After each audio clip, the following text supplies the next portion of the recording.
Hello and welcome everybody to another edition of the Saturdays for the Byzantines podcast. My name is Professor Wren and I am your host. Thank you for joining us here today. If you have found this video, please make sure to hit the like button, subscribe to the channel if you are new, and hit the notification bell so you never miss another episode. If you're listening on Apple Podcasts, Spotify, or Google Play, please make sure to give us a follow, and especially on Apple Podcasts, please leave a 5-star review. And today here on the show, I wanted to do a quick midweek episode. I wanted to do this last week, but I didn't manage my time very well, and so here we are, alone and brokenhearted. This is a bit of a cultural as well as a linguistic themed show here today. So we're really going to focus on two. We're going to focus on a couple of religious issues and a couple of linguistic issues, and most of these are taking place before the rise of Islam, which we talked about last week. Like I said, I had planned for this to be last week, but it ends up being this week, and so that's where we are. But I still think it's relevant. It's still important, and obviously it's still the culture of the Byzantine Empire at the time that we are talking about. So here we go. Let's jump right in. So the first thing I wanted to talk about, and I'm going to be reading a decent amount out of Treadgold's here, Warren Treadgold's A Concise History of Byzantium, which I believe I posted the link to this book on Amazon a couple of episodes ago. If you just search Concise History of Byzantium, it comes up. I think it's like $30, and obviously I'm not saying you have to read this. Not like I'm an actual professor in an actual class telling you, okay, students, for tomorrow's class you need to read pages 86 through 92 of the Treadgold text here. But if you want to pick it up and you're interested, go ahead.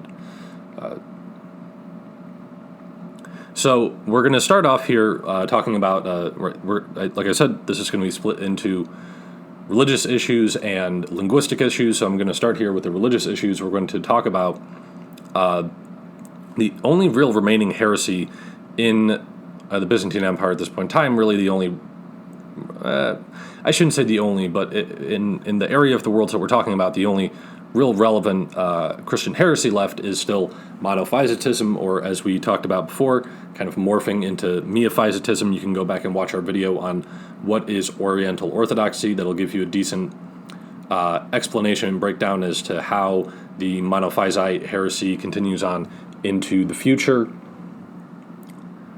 But Treadgold says here that the only heresy with a significant following among Byzantines was monophysitism. Again, this is right in the period post-Justinian, right leading up to our disastrous time here from Heraclius, the tragic hero who we talked about last week, or I guess it was 2 weeks ago. And so monophysitism, and like I said, monophysitism is going to, it's not like Arianism or Nestorianism where it essentially kind of fades off into the distance. Monophysitism is going to remain just kind of a factor in the life in Byzantine Empire, even under Islamic rule, especially down there in Egypt. The Coptics today are essentially descendants of these monophysites or miaphysites, if you will. I understand there's a bit of a linguistic difference there, but it's, in their essence, it's essentially the same thing. And like I said, they're going to persist for a long time. This is not a heresy, like I said, like Arianism, that kind of dies off. By this point in time, Arianism has essentially died off. And so another thing here that I wanted to bring up is sort of the nature of the Christian clergy, kind of the nature of how is the Christian church run? How essentially this is really the Catholic Church. How is the Catholic Church run at this point in time? And so, of course, the church is run by priests, deacons, bishops, as well as secular employees.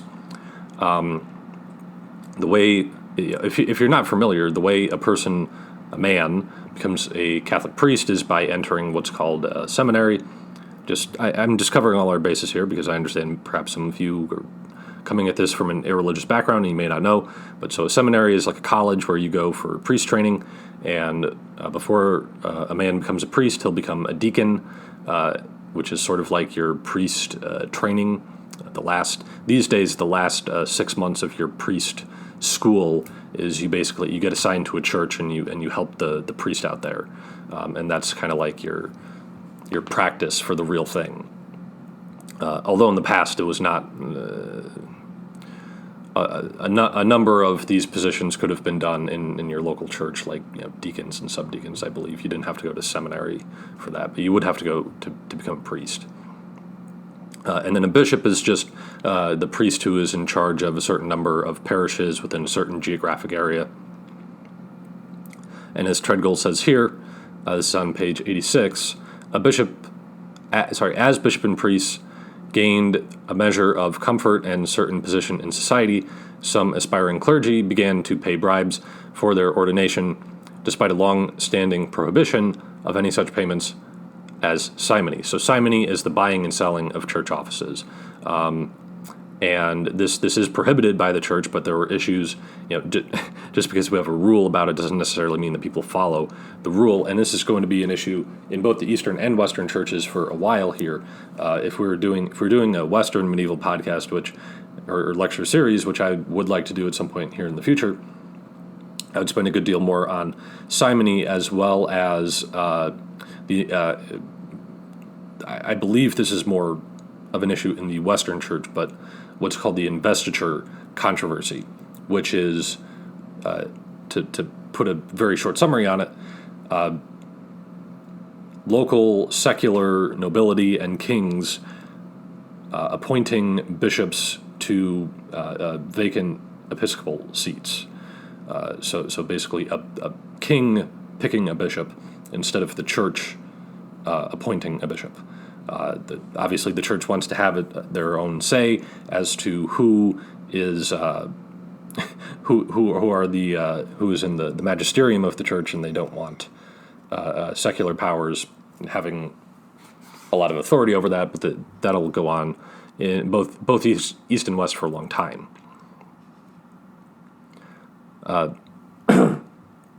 Treadgold continues here. This is on page 87. As a rule, every city with a city council also had a bishop.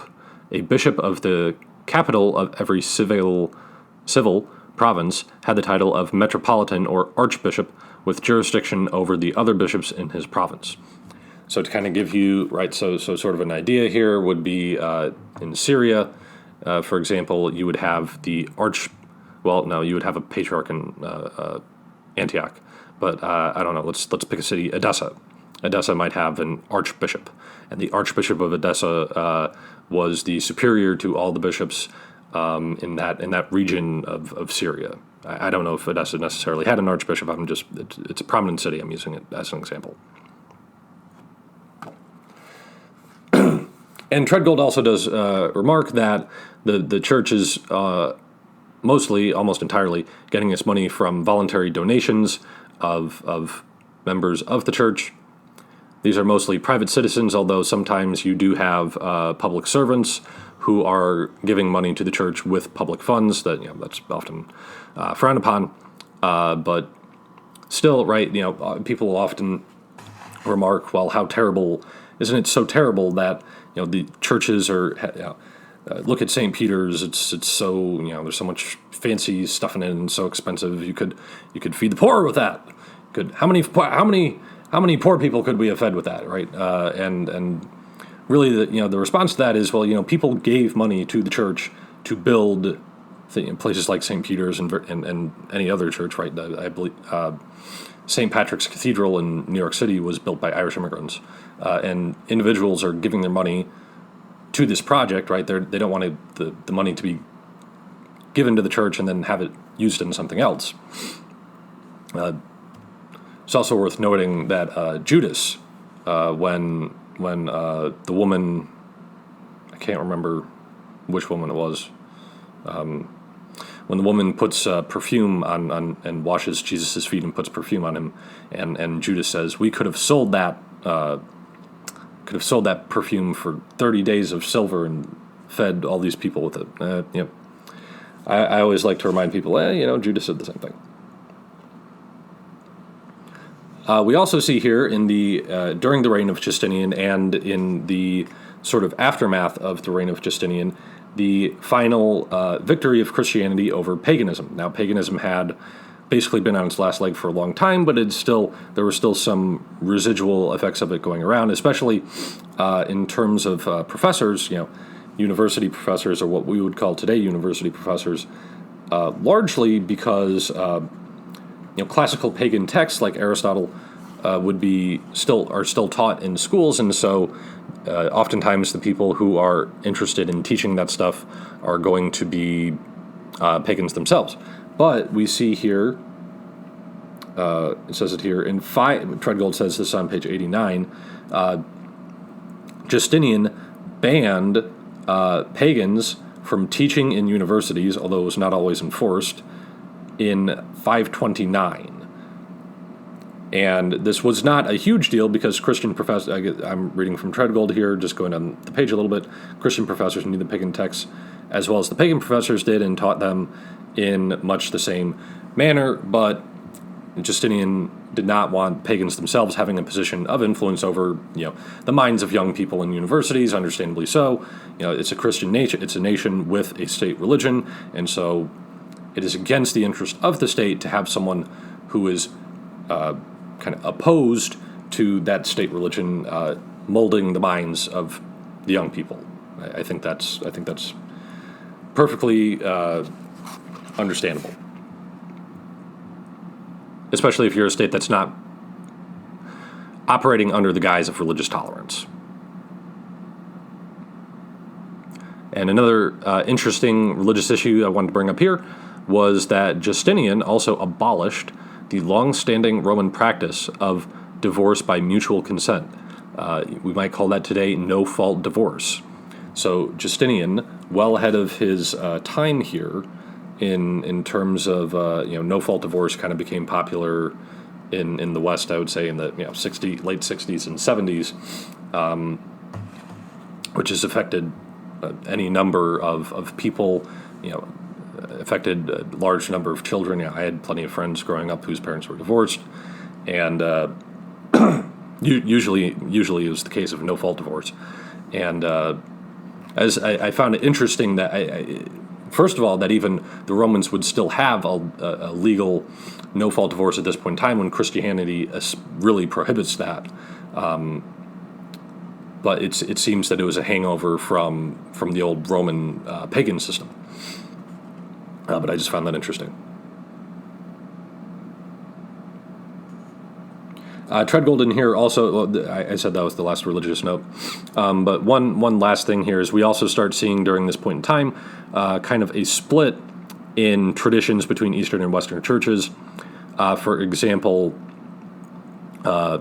initially, it's interesting. Today, the Eastern Church is well known for priests who are allowed to be married, but the kind of caveat with that is they need to be married as they are going into seminary.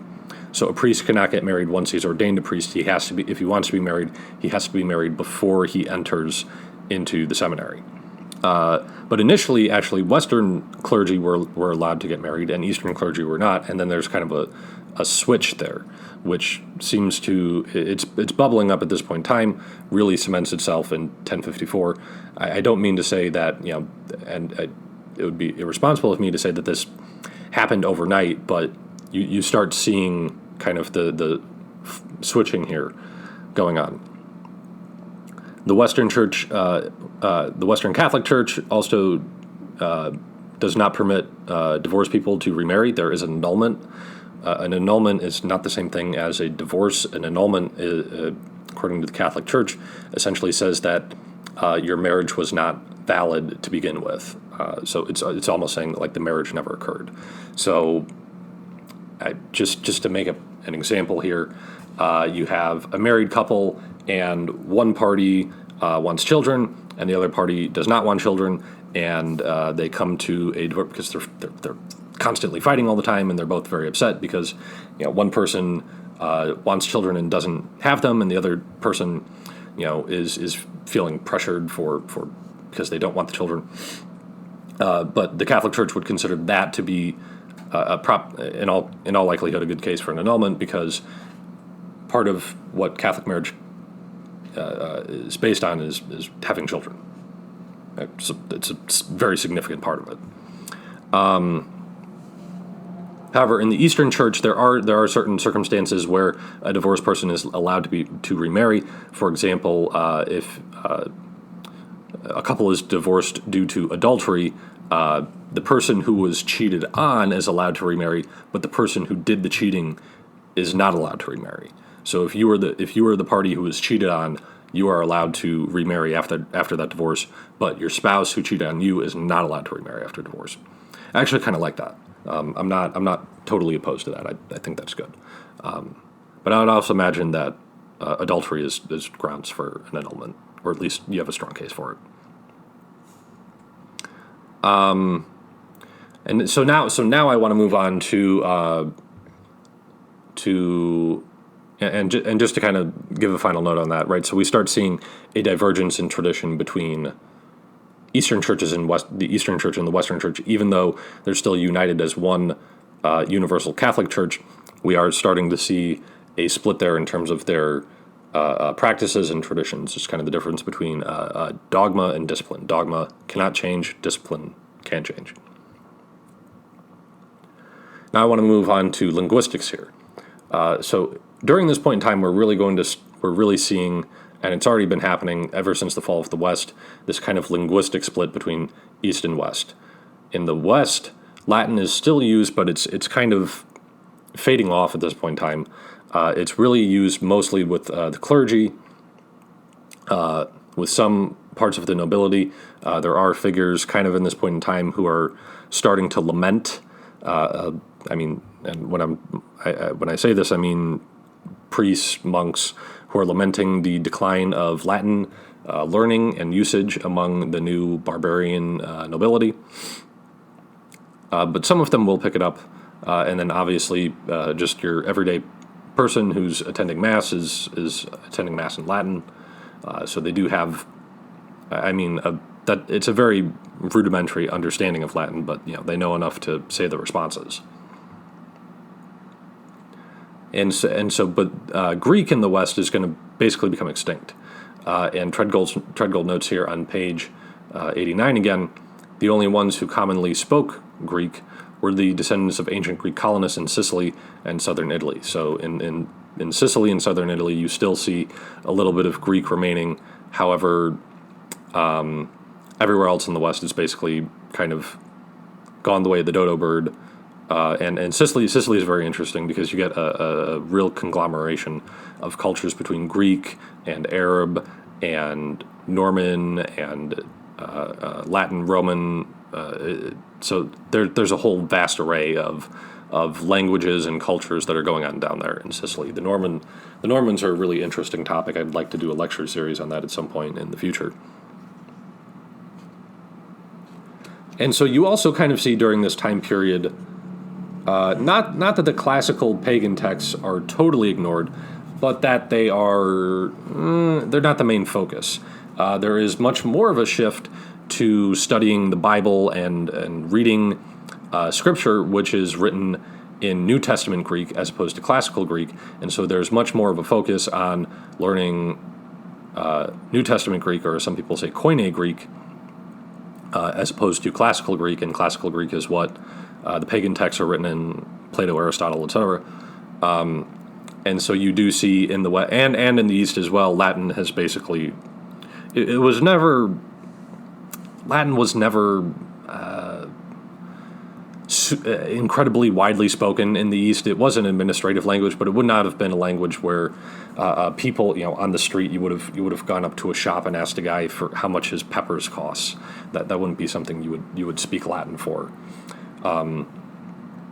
But you are so obviously New Testament Greek is the common language in the East, but it's also going to become the administrative language, and then as well a scholarly language, especially due to reading scriptures in New Testament Greek.